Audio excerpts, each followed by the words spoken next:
All in Sports Network. We love sports. Coming to you from the land of brisket and barbecue, Lone Stars and Longhorns. It's All in Colts, presented by the Unstable Blues. Welcome back in. The Colts pull out a win in Anthony Richardson's return. Let Broadway Joe know the Colts still have more AFC East championships than the Jets. We will give you our take on the game, including the Mayflower Move and some game-changing play, and our lone stars of the game. So let's go all in Colts.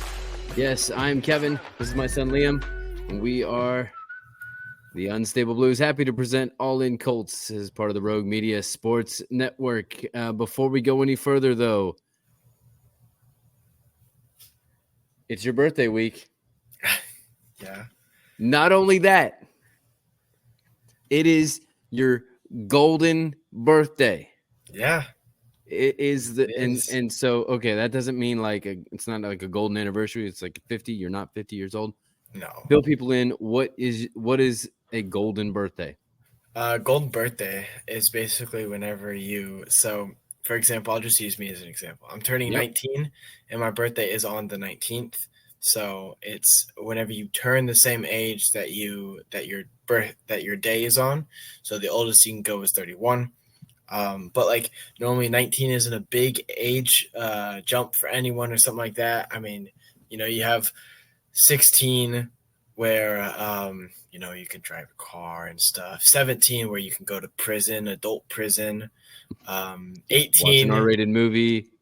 Yeah, 18 you're officially an adult according to everything. 19 is just kind of and then 20 is you hit 20, you're 2 decades old. Yeah. But 19 for me is something special because it's a golden birthday. So there you go. Yep. It also it's almost like a sad, like it's the only thing it has going for it is sadness because it's the last year that you were a teenager. Although for some people maybe that's a good thing. Yeah. You also share proximity birthday today, game day was also Reggie Wayne's birthday. Yep. So the Colts won on your golden birthday week and on Reggie Wayne's birthday. I also need to apologize because my prediction was way off because Spencer Schrader signed with the Chiefs on Friday after we had already recorded our game preview. So my prediction was totally off. Yep. Really glad I didn't risk it for the brisket. I know. I was hoping you would have. I didn't know that at the time either. Nope. But I heard that came in was like on last Chiefs, minute. I was like, yep. I heard that Spencer was on the Chiefs, and I was like, okay. Yep. I mean, he's and with Butker the way it is, he's going to be there for a good little bit. So he finally gets to stay on the team. Give it up for Spencer Schrader. Doesn't have to spend his days in and out of a locker room. He can just stay there. Hold on real quick. Can you hear me well? Yeah, I can hear you just fine. Can you hear me okay? Yeah. Is it almost like normal, though? Yeah. Okay. Because I forgot to plug the mic in, so I guess we're just rolling with it. Oh, okay. Well, it's fine. Right. No, we don't need it. It's fine. Probably going off your headphone then. Don't you have a mic on your headphone there? No? I can check real quick. I might. It's fine. We're good. I can hear you. We'll roll with it. I don't know. Time for the narrative of the game. Yeah. The Colts forced a 3-and-out and made the Jets pay even with a field goal after Anthony Richardson missed a wide-open Kylan Granson. Didn't even have to, do this. All he had to do was shovel it. That's all he had to do. And it was on his hands. It is. It was. I mean, once again, if you're a receiver and you get your hands on it, you better catch the ball. That's your job. Sure. Sailed a few of them early. That stalled the Colts' first drive. After the third straight 3-and-out for the Jets, though, Richardson busted in from 2 yards out after Adonai Mitchell had a huge catch and run to the goal line, setting up, getting away from Sauce Gardner. Yeah. Adonai played a pretty big role in today's game. I'm glad that he's finally, kind of building into his own. We spread the ball out a lot We'll get to that in a bit, though. Yep. As of right now, the Colts stole possession with a fourth down stop, huge fourth down, like 4th and 2, 4th and 1, something like that. So, Yep. Big stop there. It turned into a field goal. It's kind of, how things go with us. After Richardson took a huge loss on 3rd and goal, but yeah, at least didn't do something stupid with the ball. Right. Didn't turn it over, so that's good. The Jets finally got a first down on their final drive of the half. The crowd cheered and amazingly sarcastically at the team after that. And that led to the Colts losing Breece Hall out of the backfield for a long scamper to the end zone, leading to a 13-7 halftime score. Yeah, not terrible. Nope. And then to start off the half, Richardson fumbled. That led to another Breece Hall touchdown, followed by the teams trading long field goals. I believe it's a 50, 56, and then a 58. Yep. I believe. That is correct. So. Yep. The Jets marched down the field after that for a touchdown, followed by Richardson leading a drive almost entirely through the air, resulting in Josh first downs to pay dirt. Yep, I love it. I like how we're secure enough whenever we're passing the ball, we're fine. Whenever we're running the ball, we're fine. If the running doesn't work because the Jets were clogging it up, then it's okay. It's okay because we have a pass. We have a pass game. That was one of my keys to the game. Take what the defense gives you. Mm-hmm. And then right after that touchdown, the Colts chose to go for 2. But the ball was just out of reach of Mo Alley Cox, which left the score 24-22 in favor of the Jets with about 10-ish minutes left in the game. I like the call to go for 2. You had told me, though, that whenever that happened, that was not the right play to run. And I'm like, no, I didn't mind that one. It was the second one that we'll get to. That to me was the problem of the play call. I didn't mind that one. Once again, it hit him in the hands. It was a little, AR sailed it a little bit. It's more fingertips than hands, but yeah. Yeah, but, Mo Alley Cox, you got to come down with that. You got to, jump, do something. Corner of the end zone over the defender is yours. You gotta get it. The Jets then chewed up clock with a field goal drive that left the Colts 2 minutes and 41 seconds, 3 timeouts, and the 2-minute warning, down 27-22, needing a touchdown. Yep. At that moment, I was like, okay, all we need is touchdown. We got this. And then I looked at the clock. I'm like, ooh, okay.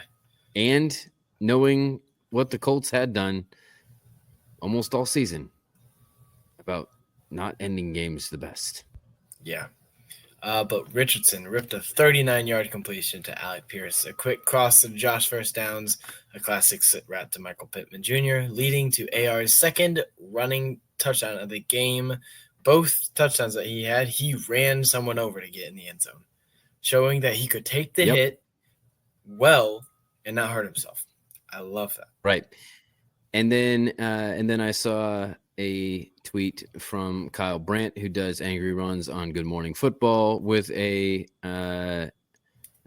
after the Bills game with a picture of Josh Allen already with the Angry Run scepter. I say that all of the nominees are Anthony Richardson, and we just pick which one you would like of Anthony Richardson, because he probably had at least 4 runs where he ran people over. Yeah. Not to mention the first touchdown where he literally swatted away a defensive end with one hand. He just like it was a fly. It was just like, nope, get away from me. Love it. Yeah. There's not many. There's no one on planet Earth that can do that and throw the ball like he does. No one. Just while we're talking about this, There was one Yes. crazy pass that AR had. I believe it was to Downs for a first down. AR Down was his getting back. tackled by Yep. someone, and he goes, Yep. and Yep. I was like, There was a guy at his feet and a guy on his back. mhm. Guy at his feet, guy on his back. That reminded me of the pass last year that he had to Mo Alley Cox for the touchdown. Yep. In the Rams game. In the Rams game, yep. Yep. Anytime people ask me, "Oh, do you still believe in AR or whatever?" I always go back to that game. I'm like, watch the Rams game. Watch them come back. I know they didn't win. Watch them come back. Watch how AR plays. If he can get technical stuff down, we'll always have someone like that. And I'm totally fine with that. Yep. After that touchdown, they again went for 2, but missed on a Jonathan Taylor inside run on an RPO. Mm-hmm. From the after it was getting line. stuffed. After it was getting stuffed all game. That to me was the wrong call. And I told you what the right call would have been to me. It was spread the field with a design Anthony Richardson run. Like, to me, that seems to have a higher percentage of success. I mean, you were doing that all game, and it was working for 4 yards or they something. Never actually, like, they always had at least one person in the backfield. To me, you spread it. Like, start Jonathan Taylor in the backfield and then split him out on a motion so it looks similar, right? But then all of a sudden it's an empty backfield, which theoretically spreads the defense out and gives more running room in the center there. That would have been my call there. Once again, I'm not Shane Steichen, but can't make those calls either. It's true. Finish this off here. That left the Jets 46 seconds and 2 timeouts to go get a field goal to win, but they came up short after 2 sacks and a Hall check down. Not enough time. They got Quiddy ended it off with a big sack there at the end. So great performance. Yep, absolutely. Time for the stat sheet. Anthony Richardson went 20 of 30 for 275 yards and 1 touchdown, no interceptions. The 1 fumble added another 32 yards on the ground and those 2 touchdowns on the ground. Yep. Aaron Rodgers threw for 22 for 29, 184, 2 touchdowns, no interceptions. His top target was Devontae Adams, who had 72 yards on 6 catches. Yep. Breece Hall was second on the team with 7 receptions for 43 yards and a touchdown. He also had 16 carries, 78 yards, and his other touchdown. So he had about 121 yards there, if I'm doing the math correctly. Yep, a little troubling, but especially considering who the Colts have to go against next week.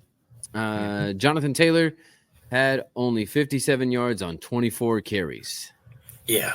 They were running the ball, decently, not great. Yeah. And then the Jets just cracked down and started limiting it. Yeah, and there's only so much you can do. I like how they kept trying to run the ball at certain points. They didn't run it as much as they did in the first half because they saw it wasn't working, but they were running it in different scenarios and stuff just to kind of test the waters still, which is fine. Got to keep them honest. Yep. And then Josh First Downs was the top Colts receiver with 84 yards on 6 receptions and a touchdown. Alec Pierce had 3 catches for 74 yards. Yep, and MPJ added another 56 yards on 5 receptions. The Williams brothers had a great day for the Jets on defense in just the right moments. Yeah, the Jets defense had 2 sacks, 5 quarterback hits, and 7 tackle for losses, and they caused that fumble. Yep, EJ Speed had 9 tackles, Kenny Moore with 8. Yep, and Don't Quit on Me Pay had 7 tackles, 2 sacks, 2 quarterback hits, and 2 tackle for losses. Leatu Latu added the other sack, while the Colts accounted for 5 QB hits and 6 tackles for loss altogether. Shout out to the kickers. Anders Carlson with a career long of 58. And Matt Gay may be back with a 56-yarder. I mean, it looked pretty good too. He kicked that. I'm like, that's in. I know it was too long of a fourth down to go for it. Mm. And I heard that the field goal team was coming out, and I was like, oh, no, try to draw them off sides. So you got a shorter fourth down, or just take the delay of game and punt it. What are we, Matt Gay? No. Oh, that's right down the middle. And it's long enough. All right. Yeah. That was my range of emotions within that moment. So up and down, play-by-play up and down. Yep. That's how it goes. Yeah. What are your intangibles for the game? Yes. Still troubling the inability to finish drives from time to time, especially with touchdowns, right? That third and goal, huge sack was a problem. Having to rely on, not being able to quite finish it, right? That's it's better. It's better than it has been at times, but just not quite finishing with a killer instinct at times, right? Let's see. I want to leave some stuff for you. Okay, beginning and ending the game was really good, though. Yes. Right? They started off really well. The four straight 3 and outs, I believe, maybe 5. And then they ended, of course, amazingly, right? So both offense and defense, right? The Jets chewed up a ton of clock there at the end, and that was really worrisome on that their last drive. But the defense, like we've talked about, bend, don't break. They bent, but they didn't break, and so that allowed the open door with the field goal only there, right? Yeah. Because if they score a touchdown there, now you're talking about tough sledding, right? Because all of a sudden you're down 9, maybe 10 if they, 9. Yeah, I would say probably 9. They're going to go for the extra point, put you down 9 rather than risk it and leave you only down 8, right? Down 9 at that point. Now you're 2-score game with, 2-ish minutes left. That's tough. And it feels like Shane Steichen and Anthony Richardson may be free and unleashed again. I mean, Definitely. My whole conspiracy theory, which, mind you, Ian Rappaport, head writer for the NFL Network, came out with a piece of how Jim Irsay was involved, according to his sources, in the decision making. He didn't name anybody. It didn't sound concrete, normally as concrete as Rappaport's stuff really is sometimes, but it's enough for me, already conspiracy theorist over here, to go, I told you. So it seems as though maybe the reins are more in Shane's hands again. Maybe he can dial up what he did last year. Maybe Anthony Richardson is unleashed. I mean, the first play of the game was a quarterback designed run to the outside. There you go. Yep. That's all my intangibles. If you don't touch on some other ones, I'll get to it, but I think you will. First off, Colts won time possession. Only by 8 minutes or so, but still won it. First time this year. Interestingly enough, I believe the Colts lost the turnover battle. They did. That's correct. Technically, there was the turnover on downs, but that's not necessarily a turnover. Right. But they lost it. They lost it. But my theory as of why the Colts still won is because of how many third and outs the Jets had at the beginning of the game. Yep. The Colts were playing phenomenal defense, keeping everything in front of them. At the beginning of the game, I think one of their play, they ran the ball for like 7 yards. And I was like, it's going to be one of these type of games. And then they stopped them. Yep. And I was like, okay, hold on. This is good. And then they didn't get any first downs. I was like, okay. But the reason why I think it was also so close was, yes, we had a turnover, but we had one. It was 1-0 was the score for turnovers. Yep. Yet they had, I think it was like 8 or 9, 3 and outs in the whole game. Third down efficiency was actually pretty close at the end, toward the end, like it was 4 of 13 for the Jets and 6 of 15 for the Colts. So yeah. Well, I'm just saying, just that the beginning of the game stretch. Yeah. The reason why it was so close is because we did not capitalize on points. Yeah. We had field goals. Yep. Go down to score the touchdown. If JT is not working, you don't have to use him. Just because he is your best player on offense does not mean you have to use him. Yep. I think that was a big part. The people stepped up in the big moments. Latu was in there. Haven't talked about him in this episode just yet. He played phenomenal. Latu had some big sacks and some big moments. AR obviously played amazing with those 2 rushing touchdowns. I was so happy whenever I saw him get that first rushing touchdown. I was like, let's go. This is what I want out of AR. This is what we need. And I called it. Weren't you a Flacco guy? Was I? I think Didn't I was. You call for Flacco? I did. And then afterwards I'm like, okay, hold on. I had to rethink. And you kind of convinced me otherwise. So I am AR. I am on the AR train. We do not need a quarterback from next year's draft. But this is just one game. This is one game. Maybe. All depends on how you want to GM Ellinger on his last contract and probably losing Flacco because he's on a 1-year deal. Yeah. We'll get to that later. As of right now, AR is the guy. Oh, yeah. I think I mean, yes, it's only one game. It was like, I feel like, especially after week 1 with Houston, we're like, oh my goodness, AR is so good.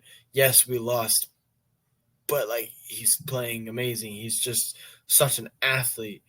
Yep. And then he kind of dropped off a little bit. So yes, he's playing the Lions next week. I'll give him a break for that one if he doesn't perform well. If he performs well, then he's the real deal. Like, that's that. But I'm happy for where AR is at right now. Happy for the way he performed. Other than that, don't really have many other intangibles. I thought you would take this one. One of your keys to the game: spread the ball. Mm-hmm.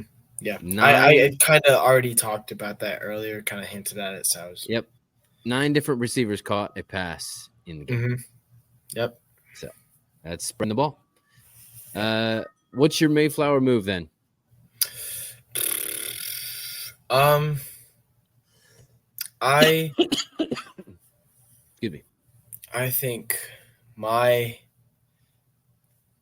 gonna go with a different type of one today. Okay. I was thinking, I'm like, I could have done one of the touchdowns. Obviously, I could have said I was gonna go with the Quiddy sack, but then like, the game was already pretty much done at that point. I don't think they would have scored or gotten a field goal or anything. But I was gonna go with the Latu sack because I believe that was on 2nd down or 3rd down, and it just made it that, like, it was in a crucial point of the game where momentum kind of switched because of that.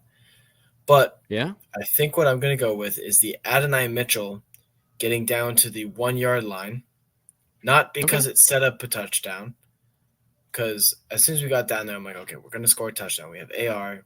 We're going to score a touchdown. I think what it was is proving to everyone else on the team. Obviously, Adonai Mitchell hasn't had the greatest season, but I think it was proving to people that Sauce Gardner is not what he was 1 or 2 years ago. Yep. He's easily exploited, which Alec Pierce did a great job of on the catch down the sideline. former teammates. Pierce got the best of him. But I think that was big because it kind of proved this Jets defense has flaws. They're talked about a lot for all these great players that they have. They have great players. But if you play your cards right, you can beat them. Obviously. Yeah. I like it. My Mayflower move, I could give it to the first AR touchdown because it, the SWAT and, he's back. I could give it to the second one because that was the game winner and he trucked two guys on his way. I could give it to Alec Pierce catch down the sideline to set all that stuff up, but I'm going to give it to the fumble. That wasn't a turnover, but the fumble on second down of the Jets, or was it his first down? The first play of the Jets' last drive. I would, because you give Aaron Rodgers 46 seconds from the 30-yard line to go down with or without, even without timeouts, that's dangerous. That can be dangerous. And but as soon as they had the fumble and no timeouts, I went, that's it. That's it. Game's over, right? And it essentially was. So, but there you go. I think it was kind of crazy how late one. We talked about Hail Mary King. It almost came down to that. Yep. And now they only needed a field goal down one, right? They did. To I'm just saying, win it. Sometimes situations happen where you're just out of field goal range, so you just gotta chuck up a Hail Mary. Yep. Yeah. Who now I've redone this one because we are in the Lone Star State. Might as well do the Lone Star of the game. So okay. I like even though it's a Colts podcast, one of the things that makes us unique is we're in Texas. So who's your Lone Star of the game? I think I'm going to give an honorable mention to Latu just because he was going up against a rookie and he made shame of that rookie. He is looking like a real defensive rookie of the year candidate right now. I think he's definitely up there for that. But I think it's obvious that I have to go AR here. Obviously, he had 2 touchdowns himself. He threw one of them. He played phenomenally today. We said he needed to step up in the position, and he definitely did that. So happy. I'm really happy with the way he performed. Yeah, and I was going to say Latu as an honorable mention as well. He didn't cause the actual Rodgers fumble, but he caused it to happen by making Rodgers adjust. You could also give it to Quiddy for his monster day, but so much of that is tied to the DBs and the success that they had locking people down that no one was talking about. But I'm sure, stuff will come out later in the week about how they covered and did so well against that receiving core that's really, really good. But I'm also going to give it to Anthony Richardson. Absolutely put the team on his back in the biggest moments when he needed it. On the last 2 drives, he went 8 for 10 for 129 yards with the 52.1 passer rating and with the Colts down 24-16. Yeah. Which is what I've said all along. When he stops thinking and just plays the game, he's so good. He's so much better than the cerebral moments, right? That's not to say he's necessarily dumb. I'm not saying that at all. But when he's that gifted naturally, now what happens when he starts to put more study in and put more game film and stack those games together, that is a 0.2 off of a perfect passer rating in those moments at that time. Yep. Well, that is it for today. We will be back tomorrow with our update from the South, look around the AFC South. Then later this week, we will have our Unstable Pick 6, our Fantasy Stable, and our preview of the Colts wearing the Indiana Knights uniforms, hosting the NFC North Division leading Lions. Yep. This is Liam. And this is Kevin. Reminding you to stay all in Colts. All in Sports Network. We love sports.